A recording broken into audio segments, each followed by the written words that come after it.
Radhe Radhe guys. तो guys आज हम बात करने वाले हैं प्राग यानी प्राग कोष में कोशिकाओं का परिवर्धन किस प्रकार से होता है। तो चलिए गाइस स्टार्ट करते हैं। तो गाइस खुशखबरी है कि मेरे मुंह के जो छाले थे वो भी खत्म हो चुके हैं। तो अब बहुत अच्छे से हम पढ़ाई करेंगे और मैं आपको दावा करके बताता हूँ, ये प्रॉमिस करता हूँ कि अब आपकी पढ़ाई में कोई नुकसान नहीं होने वाला और बहुत ही बेहतरीन तरीके से हम पढ़ेंगे। चलो स्टार्ट करते हैं। प्राग कोष में कोशिकाओं का परिवर्तन, चलो स्टार्ट करते हैं। अच्छा, सबसे पहले हम देखेंगे, देखो प्राग कोष से बाहर की ओर, ये जो प्राग कोष है हमने इसको जूम करके देखा था, ठीक है, ये रहा प्राग कोष। हमने इसको जूम करके देखा था तो हमने कहा था कि बाहर की ओर एक त्वचा, एक स्तर होता है जिसे हम कहते हैं बाह्य त्वचा। तो हम यही लाइन लिख देते हैं, ठीक है, पहले हम यही लाइन लिख देते हैं। आशा करता हूं आपको दिख रहा होगा, ठीक है, ओके, ठीक है। तो प्राग कोष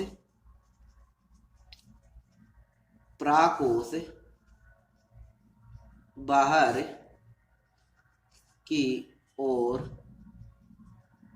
एक स्तर से ढका होता है, से ढका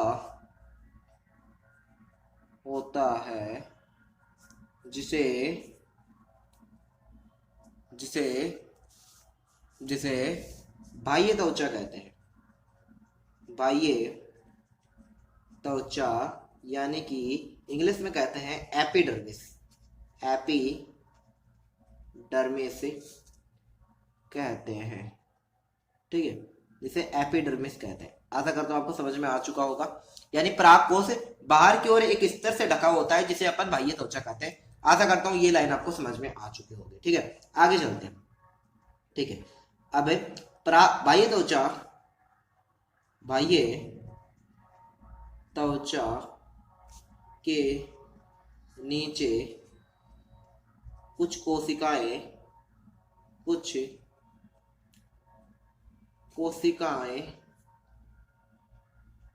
होती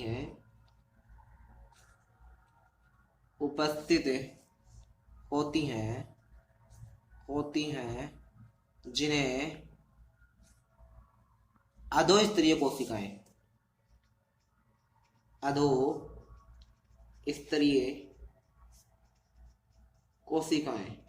ठीक है, अधोस्तरीय कोशिकाएं यानी कि हाइपोडर्मिस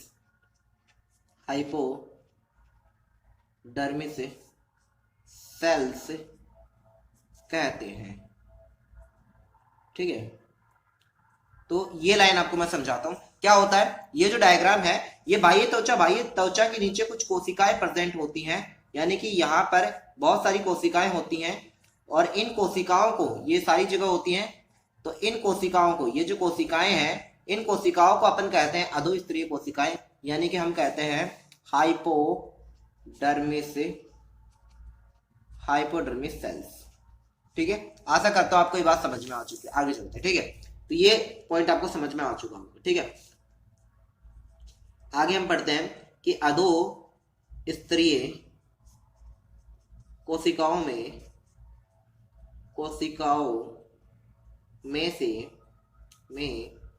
से एक कोशिका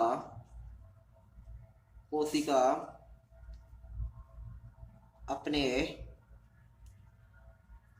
आकार में वृद्धि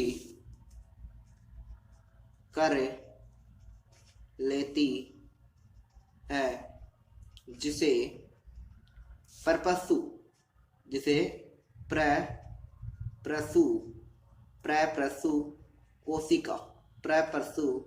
कोशिका यानी कि आर्की स्पोरियल सेल कहते हैं,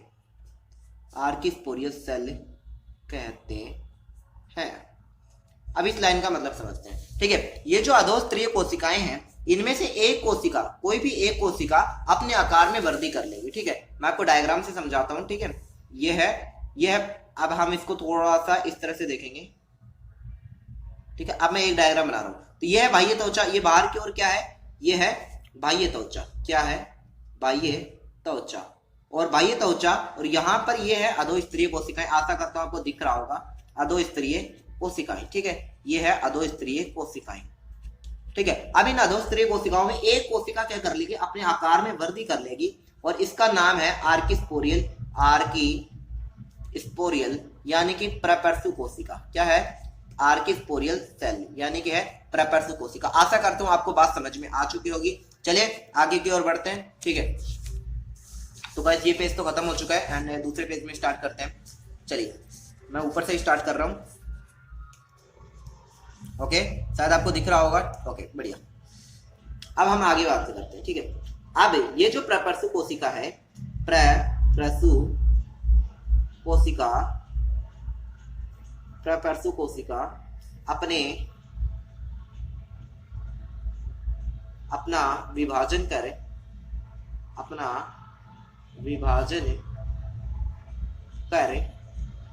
दो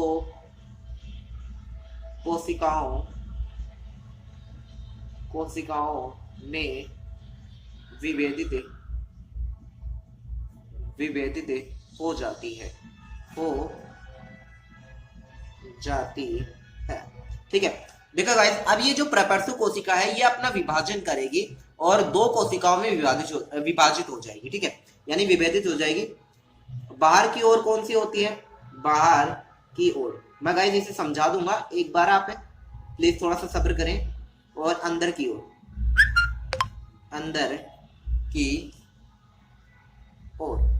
ठीक है। तो बाहर की ओर होती है प्राथमिक भित्तीय कोशिका।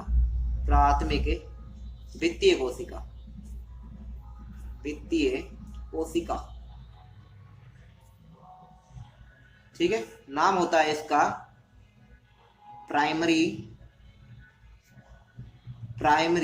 और पैराइटल सेल। ठीक है, और अंदर की ओर होती है प्राथमिक बीजाणुजन कोशिका।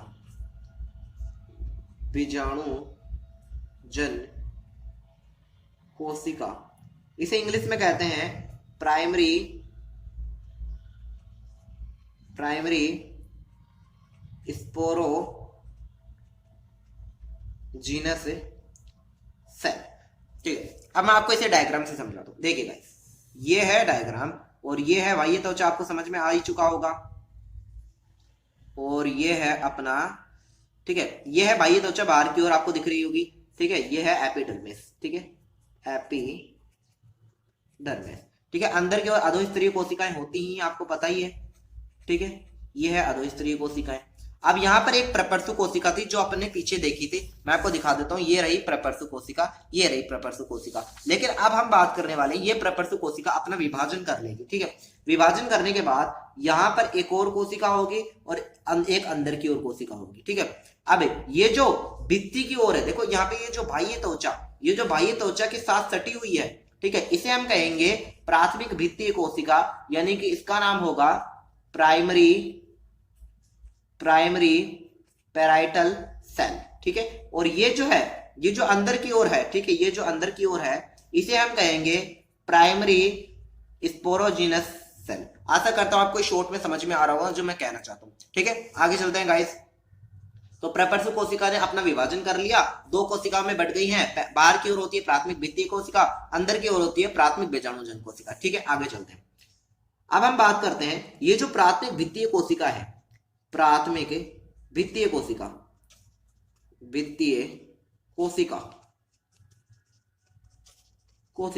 ये स्तरों का निर्माण करेंगी। किसका निर्माण करेंगी? स्तरों का निर्माण। ये स्तरों का निर्माण करती है। ठीक है, प्राथमिक भित्तीय कोशिका स्तरों का निर्माण करेगी। मैं नाम लिखा देता हूं। पहला होता है अंतस्थीसियम।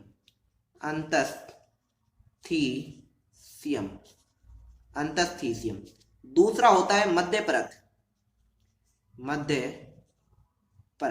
और तीसरा होता है टेपिटम। तो ये तीन होती हैं। ठीक है, पहला होता है अंतस्थीसियम, दूसरा होता है मध्य परत और तीसरा होता है टेपिटम। ठीक है, तो गाइस ये आपको स्क्रीन पर एक डायग्राम दिख रहा होगा, उसके अंदर आप ध्यान से देख सकते हैं कि कौन सा क्या है, वो आपको समझ में आ चुका होगा। अच्छा, मध्य परत के लगभग 1 से 3 स्तर हो सकते हैं, इसके ओनली एक ही स्तर होता है। ठीक है, और इसका ये बहुकेंद्रीय की होती है, इसका भी एक ही होता है लेकिन ये बहुकेंद्रीय की होती है, ये आपको याद रखना है। बहुकेंद्रिकी यानी कि इनकी जो सेल होती है इनके अंदर बहुत सारे केंद्रक होते हैं, बहुकेंद्रिकीय। ठीक है, बहुकेंद्रिकीय। आशा करता हूं आपको बात समझ में आ चुकी होगी। ठीक है, ये तो बात की हमने प्राथमिक भित्तीय कोशिका की। अब बात करते हैं प्राथमिक बीजाणुजन कोशिका। तो अब बात हम कम करते हैं प्राथमिक बीजाणुजन कोशिका, बीजाणुजन कोशिका। अब ये जो प्राथमिक बीजाणुजन कोशिका है ये क्या करेगी, ये बहुत सारे उत्तक का निर्माण करेंगी। ठीक है, उत्तक का निर्माण, किसका निर्माण करेंगी, उत्तक का निर्माण, यानी प्राथमिक बीजाणुजन। और इसे हम कहेंगे प्राथमिक बीजाणुजन, बीजाणुजन उत्तक। ठीक है, नाम वही हो जाएगा, प्राइमरी स्पोरोजिनस टिश्यू हो जाएगा। बस उत्तक को हम टिश्यू कहते हैं, वहां पर सेल थी, वहां पर कोशिका थी तो हमने सेल लिख दिया, और यहाँ पर प्राइमरी स्पोरोजिनस और यहाँ पर टिश्यू हो जाएगा क्योंकि उत्तक को हम टिश्यू कहते हैं। ठीक है, ये आपको बात समझ में आ चुकी होगी। ठीक है, अब यहाँ पर क्या होगा, इस प्राथमिक बीजाणुजन उत्तक, अच्छा उत्तक क्या होते हैं मैं आपको बता देता हूं। उत्तक का मतलब होता है जब बहुत सारी कोशिकाएं, ठीक है, बहुत सारी कोशिकाएं, बहुत सारी कोशिकाएं आपस में मिलकर किसी एक ही काम को करें तो कोशिकाओं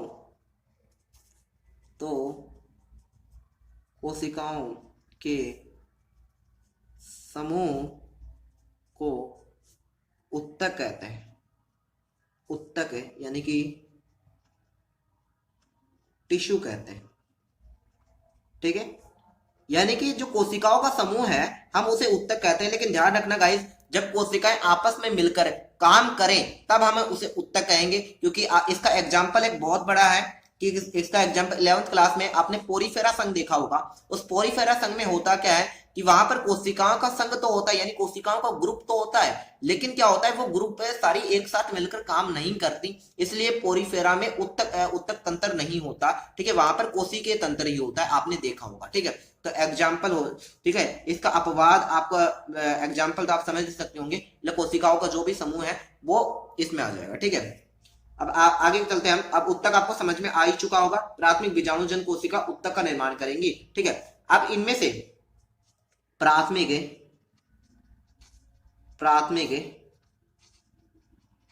बीजाणुजन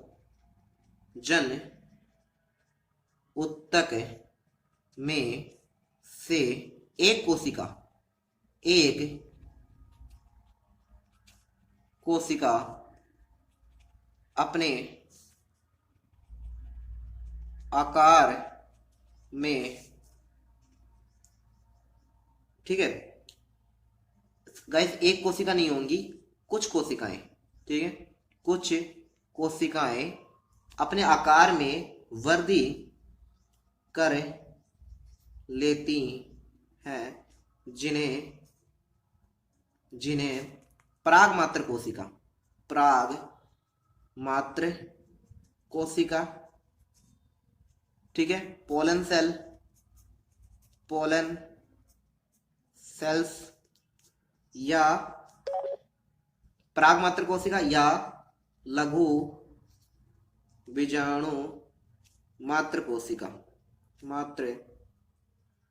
कोशिका, ठीक है, इंग्लिश में कहते हैं स्मॉल स्पोर मदर